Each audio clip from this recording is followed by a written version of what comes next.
តែស្វែងរកប្រភេទរលកកិនកៅស៊ូខ្នាតតូចមែនទេ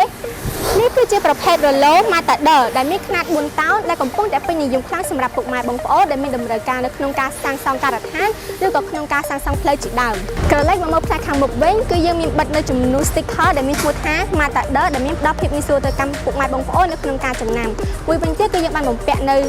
អំពូលដែលផ្ដល់ភាពងាយស្រួលសម្រាប់ពុកម៉ែបងប្អូនក្នុងការប្រើប្រាស់នាពេលយប់ហើយអ្វីដែលកាន់តែពិសេសមួយវិញទៀតនោះគឺ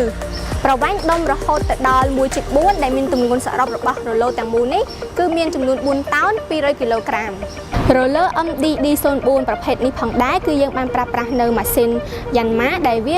អាចផលិតកម្លាំងខ្លាំងរហូតទៅដល់35គីឡូវ៉ាត់និងផ្ដល់ភាពយ៉ាងងាយស្រួលក្នុងការធ្វើការរលកនេះមួយផងដែរមានកម្លាំងញាក់ដល់ទៅ40គីឡូញូតននិងប្រើប្រាស់ដោយប្រព័ន្ធរំញ័រមេកានិកនិងស័ក្តិសមជាមួយនឹងពុកម៉ែបងប្អូនដែលប្រើប្រាស់ក្នុងការកិនកៅស៊ូផ្លូវថ្នល់ជាដើមសម្រាប់ពុកម៉ែបងប្អូនដែលមានចំណាប់អារម្មណ៍ក្នុងការទិញនៅប្រភេទរលកម៉ាកមួយនេះសូមធ្វើការមកដល់ទីតាំងឬក៏ទំនាក់ទំនងទៅកាន់លេខទូរស័ព្ទខាងក្រោមហើយក្រុមហ៊ុនរបស់យើងក៏មាននៅជាតម្លៃពិសេសសម្រាប់ពុកម៉ែបងប្អូនដែលធ្វើការមកមើលដល់ទីតាំងផងដែរ